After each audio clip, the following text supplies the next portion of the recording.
بسم اللہ الرحمن الرحیم۔ السلام علیکم۔ یہ پارٹ 1 ہے۔ آج ہم آپ کے لیے کتاب لا رہے ہیں چند روز اور، مصنف خدیجہ مستور، آواز فاطمہ شفیق، پیشکش بک شیئر پاکستان آڈیو لائبریری۔ دیگر معلومات اور کتابوں کے لیے آپ رابطہ کر سکتے ہیں واٹس ایپ نمبر 0333249573 یا پھر 0300291960 پہ محمد اظہر لطیف سے۔ معزز خواتین و حضرات، یہ ناول کل 12 اقساط پر مشتمل ہے۔ ناول کے کل صفحات 106 ہیں۔ تو آئیے سنتے ہیں پارٹ نمبر 1 صفحہ نمبر 1 سے۔ جاڑوں کے مسکراتے ہوئے ننھے ننھے دن، چمکتی ہوئی گرم گرم دھوپ، ناشتی گنگناتی فضائیں، جانے یہ سب کہاں اور کس کے لیے تھیں؟ یہاں تو ایسا لگ رہا تھا کہ دن روتے بسورتے پہاڑ ہیں، فضائیں اونگ رہی ہیں، وقت کچھوے کی مانند رینگ رہا ہے اور ماحول میں ویران اداسی رچی ہوئی ہے۔ حالانکہ اس وقت تلے اوپر کے دونوں بچے صحن میں گولیاں کھیل رہے تھے، نشانہ غلط ہونے پر بے حد ہلکے پھلکے انداز میں رنگین گولیوں کو بھاری بھاری گالیاں دے کر خاصا ادھم ڈھاڑ رہے تھے۔ بچوں کا باپ صحن کے ایک کونے میں پڑی ہوئی چھلنگا کھاٹ پر لیٹا ایک بیڑی سے دوسری بیڑی سلگا رہا تھا، وقفے وقفے سے کھانستا پھر کھنکھاڑتا اور تلے اوپر رکھے ہوئے پاؤں زور زور سے ہلانے لگتا۔ بچوں کی ماں ایک ننھی سی جان کو دھوپ میں بیٹھی دودھ پلا رہی تھی۔ بچہ کسی کسی وقت دودھ چھوڑ کر غوں غاں بھی کر رہا تھا اور بچوں کی بوڑھی دادی اپنے بیٹے کے پلنگ کے پاس بچھے ہوئے بوریے پر بیٹھی سلائی کی قمیض میں گپا گپ سوئیاں بھونک رہی تھی۔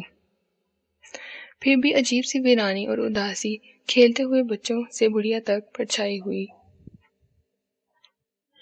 جیتنے والا لڑکا مارے خوشی کے زور سے چیخا اور ہارنے والے کی گالیں ایک دم خوفزدہ ہو گئیں۔ اس کا چہرہ کہہ رہا تھا کہ وہ سخت ناراض ہے۔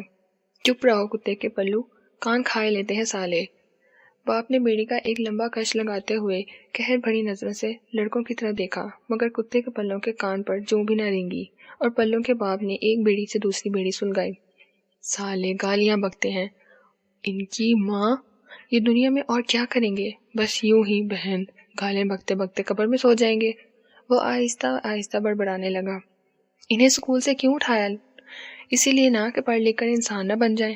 وہ اپنی ماں کی طرف غصے سے دیکھنے لگا۔ لے بس رہنے دے، وہ تو گالیاں بک رہے ہیں تو تو نے پھول بھی کھیلے ہیں، بکنے دے۔ پہلے تو ہیں کب کے بھوکے ہیں بیچارے، جو آفت مچاتی نا تو پتہ چلے گا۔ صبح کی ٹکڑا ٹکڑا روٹی کھائے ہوئے ہیں اور اب 1 بج رہا ہوگا۔ وہ رہی دھوپ۔ بڑھیا مامتا بڑے غصے سے بیٹے کو دیکھنے لگی۔ ہاں بکنے دو گالیاں، میں کہتا ہوں کیوں نہیں جاتے اسکول؟ اس لیے کہ آنکھوں سے اوجھل نہ ہو، مامتا پھٹتی ہے۔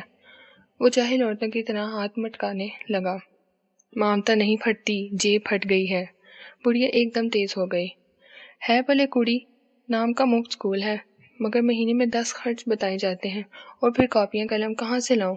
بڑھیا نے قمیض ایک طرف رکھ دی اور ملامت بڑی نظروں سے بیٹے کو دیکھنے لگی۔ ہے خواب خواب باتیں بناتا ہے بس۔ وہ زیر لبر بڑائی اور جیسے لاجواب سا ہو کر رہ گیا، لیکن اس کے چہرے پر سخت بیزاری چھانے لگی، کچھ ایسی بیزاری کہ لگتا بس ایک ہی جسم میں اپنی روح کو جسم کے پنجرے سے آزاد کر کے آسمان کے آگے بھاگ جائے گا۔ وہ اس دنیا میں ہرگز نہیں رہنا چاہتا تھا۔ چھٹانگ چھٹانگ بھر کے بچے سیر بھر کی گالیاں بکیں اور کوئی انہیں تنبیہ نہ کر سکے، اس لیے کہ وہ بھوکے ہیں اور کوئی انہیں روٹی نہیں دے سکتا۔ مگر یہ گالیاں نہیں بکیں گے سالے، میں سر توڑ ڈالوں گا۔ اور وہ جانے کیا کہتا کہ بڑھیا بیچ میں بول اٹھی تھی۔ خدا کے لیے اس وقت چپ رہ، تیرا کیا جائے گا؟ رلا کر باہر چلتا بنے گا، بس میں بہلاتی رہوں گی اور یہ قمیض بھی پوری نہ ہوگی تو کیا پھر پتھر کنکر باندھ دوں ان کے پیٹ پر؟ بابا میں ہاتھ جوڑتی ہوں، پھر نصیحتیں کر لیجیے۔ اور بڑھیا نے سچ مچ بیٹے کے آگے ہاتھ جوڑ لیے۔ لڑکوں کے رونے اور کھانے کا مطالبہ کرنے کے خیال سے ہی اس نے چوٹیاں کاٹنے لگی۔ بیٹے نے ماں کو غصے اور بیزاری سے دیکھ کر اس کی طرف سے کروٹ بدل لی اور بڑھیا نے دل ہی دل میں خدا کا شکر ادا کرتے ہوئے قمیض اٹھا لی۔ بلا آتے آتے ٹل گئی تھی، ورنہ بیٹے کی حالت تو وہ خوب جانتی تھی کہ کس قدر جھلا ہو گیا ہے۔ ریلوے کے مزدوروں کی چھانٹی میں کیا آیا کہ انسانیت کے دائرے سے ہی خارج ہو گیا۔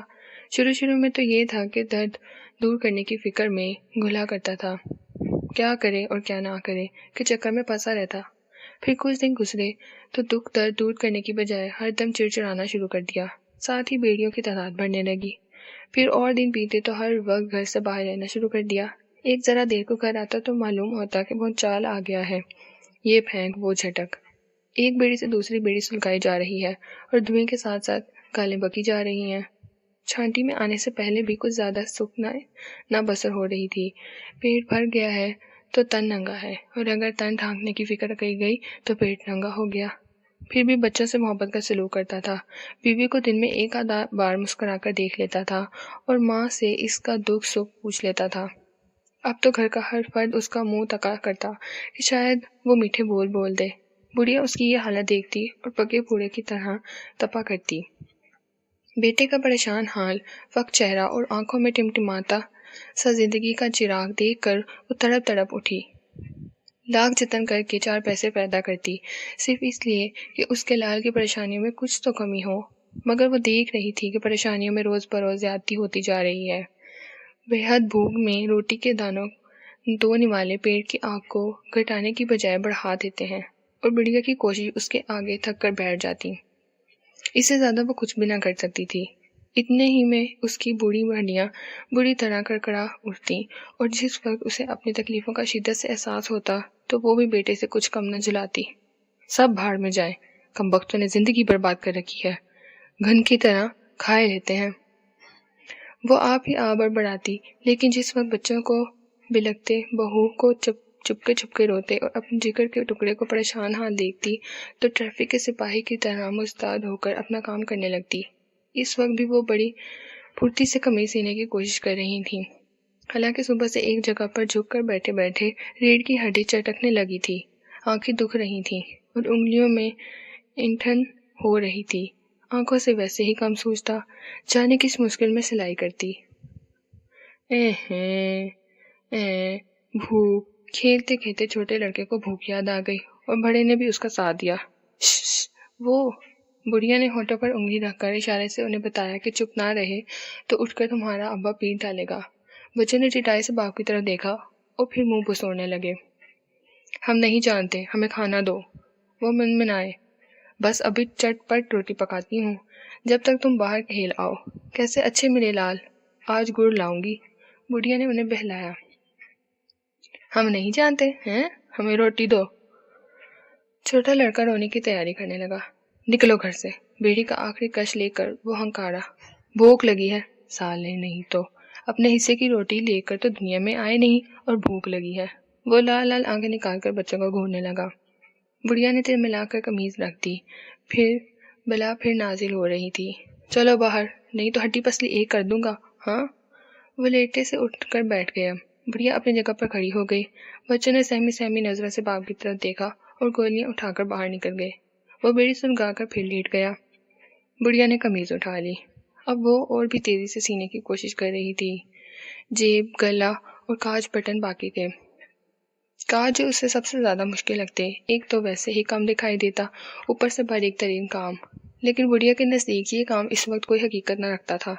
اس وقت سب بھوک سے بلبلا رہے تھے اور ان کے لیے پہاڑ بھی کھول سکتی تھی۔ گلے پر بخیہ کرتے ہوئے اس نے بیٹے کی طرف دیکھا۔ وہ جانے کس گہری فکر میں ڈوبا ہوا تھا، کھویا کھویا، بے حد اداس، مگر بڑھیا کو وہ صرف بھوکا نظر آیا۔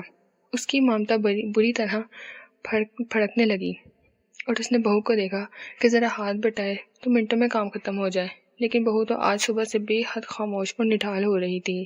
اس وقت بھی وہ دیوار کا سہارا لیے یوں بیٹھی اونگ رہی تھی جیسے افیون کی ایک گولی چڑھائی ہو۔ بڑھیا کو اس پر بھی رحم آنے لگا۔ غریب کیا ہاتھ بٹائے گی، جوان جہاں جسم تو ہر وقت کچھ نہ کچھ کھانے کو مانگتا رہتا ہے، لیکن یہاں تو خالی پیٹ، اوپر سے ستم یہ کہ 24 گھنٹے بچے کو خون چسائے۔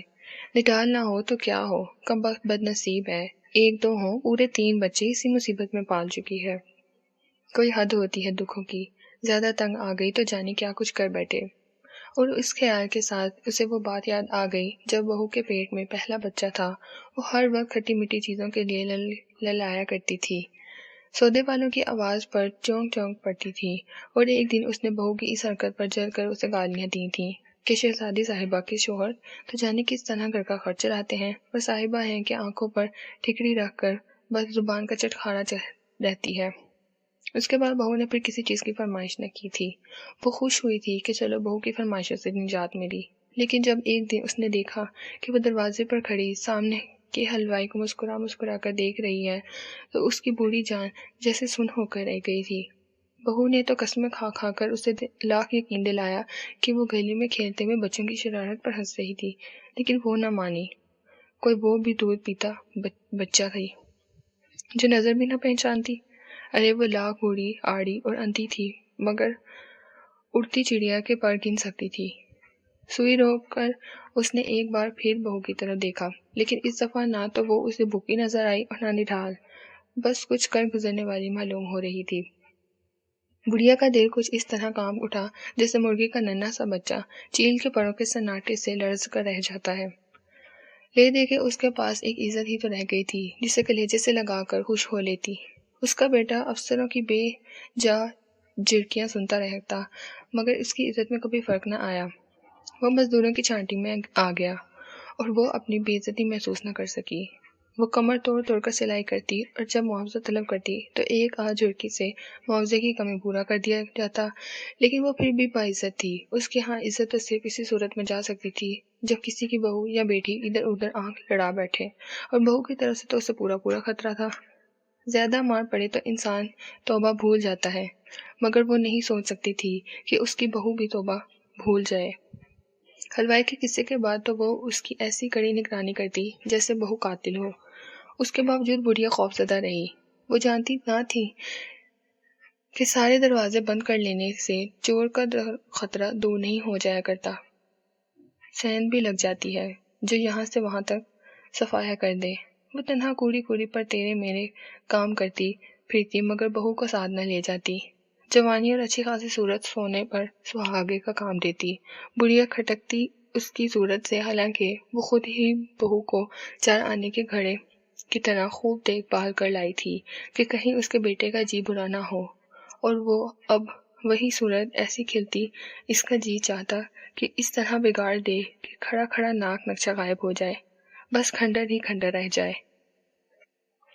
اس نے آنکھوں سے بہتے ہوئے پانی کو ہتھیلیوں سے پونچھ کر جلدی جلدی نظروں سے بہو کو دیکھا جو اس کی طرح چپ چاپ بیٹھی اونگ رہی تھی، محلوں کے خواب دیکھ رہی ہوگی۔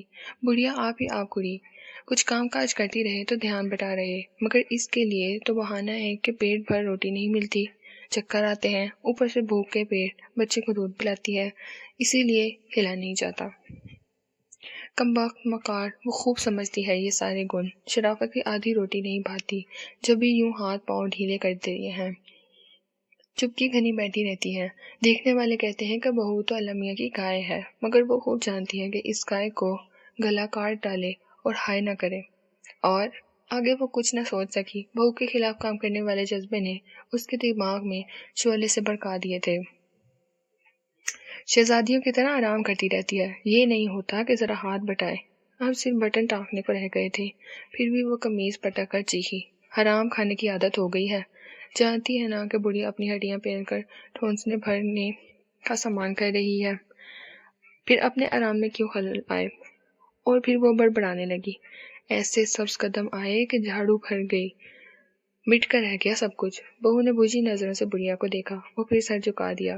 اس کی آنکھوں میں امٹتے ہوئے آنسو بچے کی میلی قمیض دھونے لگے اور بڑھیا کا غصہ رفو چکر ہونے لگا۔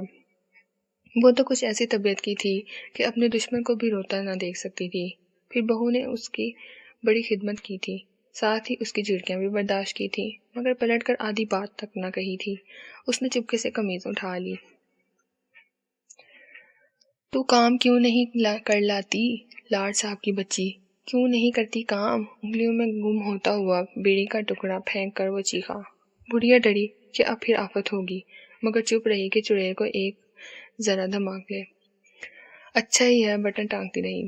اس نے دیکھا ہی نہیں کہ بہو کی آنکھوں میں بھی جوابی حملے کی طاقت کلبلا رہی ہے۔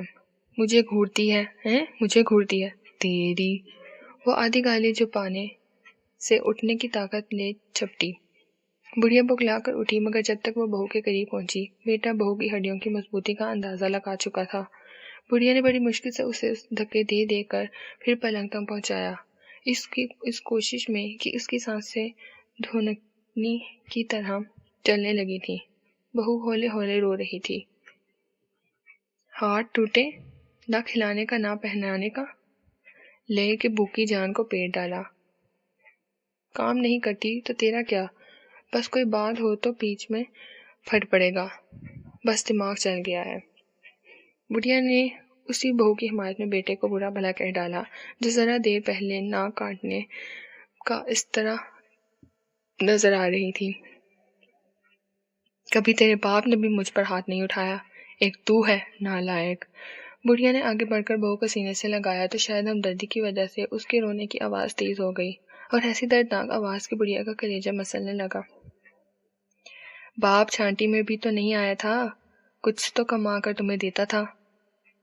اس کے لہجے میں کچھ نہ کر سکنے کی بے بسی اور یہ کچھ کر گزرنے کا اضطراب کروٹیں لے رہا تھا۔ اس نے بیڑے کا ایک لمبا کش لے کر طویل آہ بھری۔ کچھ نہیں دیتا تو کیا ہوا، اللہ وہ دن لائے گا جب، پر ایسا بورہا پن کس کام کا۔ بڑھیا نے محبت سے بیٹے کو دیکھا اور اس نے تیوریوں پر بل ڈال کر اس طرح کروٹ لے لی جیسے اسے ماں کی بعد ایک آنکھ نہ بھائی ہو۔ لیکن بڑھیا نے بیٹے کی یہ حرکت نہ دیکھی، وہ بہو کو کلیجے سے لگائے اسے چپ کرانے میں لگی ہوئی تھی۔ رونے کی آواز آہستہ آہستہ کم ہوتے ہوتے ہچکیوں اور پھر سسکیوں میں تبدیل ہو کر دبی دبی آہ بن گئی۔ بڑھیا مطمئن ہو کر اٹھی اور قمیض کا باقی بٹن ٹانکنے لگی، مگر یہ 2-3 بٹن ٹانکنا اسے ایسے مشکل لگ رہا ہے کہ توبہ۔ اس کا جی چاہ رہا تھا کہ بس ایک ہی ٹانکے میں بٹن ٹنک جائیں اور دم کے دم میں سلائی کا روپیہ لے کر سودا خرید لائے۔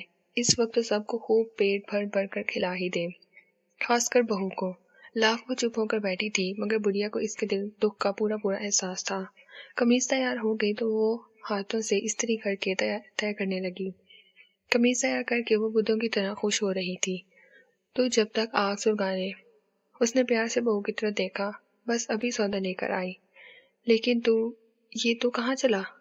بیٹے کو جوتے پہنتے دیکھ کر اس کی خوشی دم توڑنے لگی۔ جلسے میں جانا ہے، وہ اوکھڑ پن سے جواب دے کر کھڑا ہو گیا۔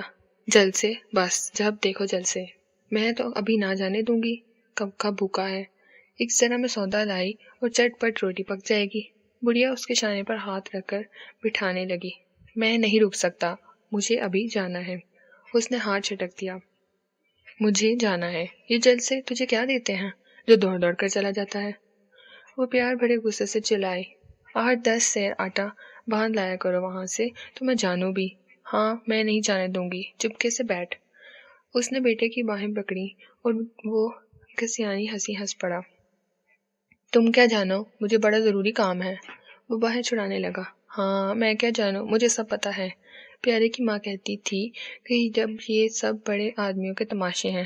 رینٹینا نے چائی ننگے بھوکے مزدوروں کو نچا لیا اور خود اپنے لیے تالیاں بجوا لی، ہار پہنے پھر آرام سے گھر کی راہ لی۔ روتی ہے اس کی ماں بھی، جب دیکھو ہڑتال ہے اور گھر میں فاقے پر فاقے۔ تو کہتی ہوں کہ بس چپ رہو، نہ جانو بوجھو اور لگا دی چہ۔ وہ بات کاٹ کر بڑے زور سے چڑچڑایا۔ بڑھیا خوشامد پر اتر آئی۔ بیٹا تو ناحق غصہ کرتا ہے، یہ بھی تو سوچ کہ سارا گھر تیرے سر ہے، مارے یا جلائے چھانٹی میں آ گیا ہے تو کوئی دوسری نوکری کر لے۔ کون یہ جلسے تجھے وزیر بنا دیں گے؟ تیرے باپ دادا سبھی نوکری کیا کرتے تھے، ملوں میں، ریلوائی میں، لیکن تو جلسوں میں نوکری کر بچاتا پھرتا ہے۔ ہیں دادا بابا؟ وہ ایک دم تیز ہو گیا۔ سالوں نے ساری زندگی پیٹ بھر محنت کی اور آدھے پیٹ روٹی کھائی، کوئی دنیا سے جاتے ہوئے خالی ہاتھ ہوتا ہے؟ وہ زندگی بھر مردے بنے رہے مگر اف نہ کی۔ مر جاؤ بھوکے مگر مجھ سے یہ نوکری نہیں ہوگی۔ میں باپ دادا نہیں ہوں، سمجھی؟ ہاں۔ وہ پاؤں پیٹتا زن سے باہر نکل گیا۔ جانے کیوں بہو کی آنکھوں میں آنسو ڈبڈبا رہے تھے۔ گسیانی سی بڑھیا الگنی پر پڑی ہوئی چادر اٹھا کر اوڑھنے لگی۔ اسے بیٹے پر سخت غصہ آ رہا تھا۔ ہے لارڈ صاحب، دیکھیں گے پھر کون سی نوکری کرتا ہے، جب بچے بوٹیاں نوچیں گے اور جورو کسی سے آنکھ لگا کر نکل بھاگے گی۔ ابھی تو مجبوری میں خوب اترا لے۔ وہ جاتے ہوئے راستہ بڑبڑاتی رہی، پھر قمیض دے کر سودا خریدتی ہوئی گھر واپس لوٹی تو غصے کا پتہ بھی نہ تھا۔ بہو آگ جلائے چپ چاپ بیٹھی تھی، لکڑیوں سے نکلتا ہوا دھواں ننھی سیاہ سنپولیوں کی طرح بل کھاتا۔ چھوٹی سی کوٹڑی میں بے چین ہو رہا تھا۔ کوٹھری کے باہر کی اونگتی سی فضا میں جیسے بین بج رہی تھی اور بچے آگ کو دیکھ دیکھ کر خوشی سے پھولے نہ سما رہے تھے۔ بڑھیا نے آٹے کی پوٹلی رکھ کر ایک لمحے تک بچوں کے خوش ہونے کا منظر دیکھا اور دوسرے ہی لمحے وہ آٹا مسل کر روٹی بنانے لگی۔ بہو نے لاکھ منع کیا کہ وہ خود روٹی پکا دے گی، مگر بڑھیا نہ مانی۔ آج سے اس کا جی چاہ رہا تھا کہ بڑے پیار سے بہو کو روٹی پکا کر دے، جب سے اس پر مار پڑی تھی۔ بڑھیا کو رہے رہے اس کی محبت ستا رہی تھی۔ سب کو کھلا پلا کر جب وہ اپنے حصے کی ایک موٹی سی روٹی لے کر کھانے بیٹھی تو اسے بیٹے کی بھوک یاد آ گئی۔ پہلا نوالا ہی حلق میں پھنسنے لگا۔ اسے خیال آ رہا تھا کہ جب بیٹا آئے گا تو روٹی ٹھنڈی برف ہو چکی ہوگی۔ باجرے کی ٹھنڈی روٹی تو بس ایسی لگتی ہے جیسے ریت پھانک رہے ہوں۔ خاک حلق سے اترے گی، پر کون جانے کہ رات کب لوٹے، کم وقت بھوکا پیاسا کہاں کہاں پھر رہا ہوگا۔ اور پھر اسے اچانک یاد آیا کہ قریبی ایک پارک میں تو جلسہ ہے۔ کل جب وہ قمیض لینے جا رہی تھی تو اس نے دیکھا تھا کہ اس کا بیٹا تانگے پر بیٹھا منہ میں پھونپھوں لگا رہا یہی تو کر رہا تھا۔ یہ اسی پارک میں جلسہ ہوگا، 4 قدم پر تو ہے، کیوں نہ گرم گرم روٹی دے ہی آئے۔ اور اس خیال کے ساتھ ہی بڑھیا نے جلدی جلدی الٹے سیدھے نوالے نگل لیے۔ پھر چولہے پر رکھی ہوئی گرم گرم روٹی پر گڑ کی چٹنی رکھ کر جھاڑن میں باندھ لی۔ تیرے آدمی کو بھی روٹی دے آؤں، ہے نا؟ کیسا بھوکا ہوگا، روٹی ٹھنڈی ہو گئی تو مٹی ہو جائے گی، گرم گرم کھا لے گا۔ وہ بہو کو دیکھ کر مسکرائی۔ بس ابھی آئی چٹ پٹ، تو بچے تب تک سلا دے۔ اس نے چادر اوڑھ کر روٹی کی ننھی سی پوٹلی بغل میں داب لی اور پھر تیزی سے باہر نکل گئی۔ روٹی ٹھنڈی ہو جانے کے خیال سے اس کے قدم ایسے تیز اٹھ رہے تھے جیسے ہوش ہوا میں اڑ رہی ہو۔ شام ہو چکی تھی، سڑک پر عجیب گہما گہمی تھی۔ رنگین لباسوں میں تھرکتی سی لڑکیاں بجلی کی روشنی میں کوندی پھر رہی تھیں۔ سیاہ برقعے تاریک سایوں کی طرف ریگ رہے تھے۔ خوبصورت کاریں بغیر شور مچائے یوں دوڑتی پھر رہی تھیں جیسے پانی میں تیر رہی ہوں۔ ٹانگے پہوؤں میں ایک طوفان سمیٹے تھے اور سائیکلوں کی گھنٹیاں جیسے جلترنگ بجا رہی تھیں۔ لیکن بڑھیا کو یہ گہما گہمی پیروں کی بیڑیاں لگ رہی تھیں، بار بار اس کے قدم رک جاتے تھے۔ گھبرا کر روٹی کو سینے کے پاس دبا کر گرم کا اندازہ لگانے لگی۔ پھر جب راستہ صاف ہوا تو تیزی سے چلنے لگی۔ پارک پہنچی تو دوسری مشکل سامنے آ کھڑی تھی۔ سینکڑوں مزدور گھاس پر بکھرے ہوئے تھے اور ان میں اپنے بیٹے کو تلاش کر لینا اسے ناممکن ہونے لگا۔ پھر بھی وہ مجمع سے ذرا ہٹ کر بجلی کے کھمبے کے پاس کھڑی ہو گئی جہاں کوئی شخص کھڑا اخبار پڑھ رہا تھا۔ وہ وہیں سے کھڑے کھڑے ہر طرف نظر دوڑانے لگی، مگر وہاں تو صرف سر ہی سر نظر آ رہے تھے۔ یا پھر پارک کے وسط میں پڑی ہوئی بڑی سی چوکی، اس پر بچھی ہوئی سفید چادر، گیس کی بڑی سی لالٹین اور لاؤڈ سپیکر، صورتیں تو اچھی طرح دکھائی بھی نہ دیتی۔ وہ دیر تک ایڑیاں اچکا اچکا کر اور آنکھوں سے بہتے ہوئے پانی کو بونجھ بونجھ کر اپنی ساری بصارت خرچ کر رہی تھی، مگر اسے اپنا بیٹا کہیں نظر نہ آیا۔ وہ بے چین ہونے لگی کہ اب کرے تو کیا کرے۔ اس نے اخبار پڑھتے ہوئے ایک آدمی کی طرف دیکھا کہ اس سے پوچھے، مگر ہمت نہ پڑی۔ آدمی سوٹ پہنے تھا اور اخبار پڑھ رہا تھا۔ وہ روب کھا رہی تھی۔ کمبل اوڑھے ہوئے ایک شخص کے پاس سے گزرنے لگا تو وہ جلدی سے پوچھ بیٹھی، کیوں بیٹا، دین محمد ہوگا یہاں؟ کون دین محمد؟ میں تو نہیں جانتا مائی۔ اور آدمی کے آگے بڑھ کر مزدوروں کے جھنڈ میں غائب ہو گیا۔ کسے پوچھ رہی ہو مائی؟ اخبار کا صفحہ الٹ کر آدمی اس سے مخاطب ہو گیا۔ میرا بیٹا ہے دین محمد، وہ جو تانگے پر پھونپھو لگائے جلسے کے لیے پکارتا پھرتا ہے، وہی۔ بڑھیا نے اپنے بیٹے کے لیے اچھی طرح بتا دیا کہ وہ سمجھ جائے، بھلا جلسے میں آنے والے اس کے بیٹے کو نہ جانتے ہوں گے۔ میں تو اسے نہیں جانتا مائی، آدمی نے مسکرا کر بڑے مہربان لہجے میں جواب دیا اور پھر اخبار پر نظریں جمائیں۔ بڑھیا کو بڑا برا سا لگا کہ کوئی اسے جانتا ہی نہیں، اور وہ کم وقت ہے کہ پھونپھو منہ میں لگائے سارا دن گلا پھاڑتا پھرتا ہے۔ ہاں، اسے کوئی نہیں جانتا، جلسے میں اتنے سے آدمی یوں ہی آ جاتے ہیں۔ اس نے مجمع کے سامنے اشارہ کر کے لمبی سانس بھری۔ ان جلسوں کے پیچھے مٹی خراب کر دی ہے، بیوی بچوں اور کوئی نہیں جانتا۔ وہ رنجیدہ ہو رہی تھی۔ اوہ، آدمی ایسے پیار سے مسکرایا جیسے کسی ننھے بچے کو کلکلایا مارتے ہوئے دیکھا۔ میں اب اس کا نام پوچھوں گا، اس سے ملوں گا، سب کو بتاؤں گا کہ وہ کون ہے۔ اچھا مائی، وہ اس طرح بولا جیسے بچے کو کھلونے سے بہکا رہا ہو۔ بڑھیا نے ممنون ہو کر سر جھٹکایا۔ کیسا اچھا آدمی، کیا کرتا ہے تمہارا بیٹا؟ آدمی نے سوال کیا۔ پہلے ریلوے میں کام کرتا تھا، پھر چانٹی میں آ گیا، اور اب بیٹا وہ جلسوں میں مارا مارا پھرتا ہے۔ نہ کوئی نوکری نہ چاکری، ورث فاقے ہوتے ہیں۔ لاکھ کہوں دوسری نوکری کر لے مگر نہیں سنتا، کہتا ہے جس نوکری میں آتے پیٹ روٹی ملے وہ نہیں چاہیے۔ اب نہ آتے پیٹ ہے نہ پورے، پر کون سمجھائے، ان جلسوں نے خراب کر دیا ہے اسے اچھا آدمی سمجھ کر بڑھیا نے اپنی بپتا کہہ ڈالی۔ مگر مائی، یہ جلسے خراب نہیں کرتے، یہی ایک دن تمہارے بیٹے کو پیٹ بھر روٹی دلائیں گے۔ وہ بڑھیا کو بچوں کی طرح سمجھانے لگا، اور پھر ایک دن، ارے بیٹا تم بھی میرے بیٹے جیسی باتیں کرتے ہو، یہ دیکھو میرا سر سفید ہو گیا ہے۔ یہ سنتے سنتے بڑھیا بیزار ہو رہی تھی۔ میں کہتی ہوں کہ یہ سب تماشے کی باتیں ہیں، بڑے آدمیوں کے کھیل۔ بیٹا رنٹی نہ نچائی، منصوروں کا جلسہ کر دیا۔ تم کیا جانو، بچے ہو میرے بیٹے کے برابر۔ اس نے بڑی راستانہ نظروں سے آدمی کی طرح دیکھا۔ ٹھیک ہے مائی۔ آدمی زور سے ہنس پڑا اور ایسی میٹھی میٹھی نظروں سے اسے دیکھنے لگا جیسے کسی پیارے سے بچے نے بڑی معصوم غلطی کی ہو۔ بیٹا، تمہارا بیٹا مجھے ملا تو اسے خوب سمجھاؤں گا۔ آدمی نے اسے تسلی دی اور پھر اخبار دیکھنے لگا، اور اس نے روٹی کی پوٹلی ٹٹولی تو ٹھنڈی ہو رہی تھی۔ اسے بڑا دکھ ہوا کہ اس کا بھاگ کر آنا بیکار گیا۔ پھر بھی وہ کھڑی رہی کہ شاید بیٹا کہیں نظر آ جائے۔ کچھ نہیں تو ٹھنڈی روٹی ہی سے پیٹ بھر لے گا، ورنہ کون جانے کہ رات کو کس وقت تک گھر لوٹے۔ بھوک سے آنتیں سوکھ کر رہ جائیں گی۔ مجمع پر 2-4 نظریں ڈالنے کے بعد وہ اخبار کے الٹے ہوئے صفحے کی تصویریں دیکھنے لگی۔ ایک کمزور مرجھلی سی عورت جو لہنگا پہنے زمین پر بیٹھی تھی، دوسری تندرست خوبصورت عورت جس کے کپڑے پھولدار تھے، وہ بڑے پیار سے مسکرا رہی تھی۔ اس کے سر پر پھولوں کا تاج سا بنا ہوا تھا۔ بڑھیا کو وہ بڑی پیاری لگی۔ جانے کون ہوگی، وہ سوچنے لگی۔ شہزادی ہوگی کوئی، مگر پھر اسے خیال آیا کہ کہانیوں میں تو اس نے سنا تھا کہ شہزادیاں سونے کا تاج پہنتی ہیں، مگر یہ بھی تو ہو سکتا ہے کہ فوٹو کھنچوانے کے لیے اس نے پھولوں کا تاج لگایا ہو۔ کیوں بیٹا، یہ کسی شہزادی کی تصویر ہے؟ بڑھیا نے اطمینان سے پوچھا۔ شہزادی؟ وہ زور سے ہنسا۔ یہ تو ایک مزدور عورت کی تصویر ہے۔ بڑھیا حیران رہ گئی۔ اس سے بڑا برا سا خیال آیا کہ ضرور کوئی چٹی ہوئی ہرجائی عورت ہوگی۔ پر بیٹا، ہم نے تو ایسی مزدور عورتیں کبھی نہیں دیکھی جو بالوں پر پھول لگائے ایسے کپڑے پہنے اور اپنا فوٹو اخباروں میں دیں۔ توبہ توبہ، بڑھیا کا ایک ہاتھ کان کی طرف آ گیا۔ ارے مائی، آدمی سمجھانے کے لہجے میں کہنے لگا، یہ یہاں کی نہیں ہے، ایک ملک ہے چین، یہ وہاں کی مزدور عورت ہے۔ تمہارے ملک کی تو یہ رہی۔ اس نے لہنگے والی مرجھلی عورت کی طرف اشارہ کیا۔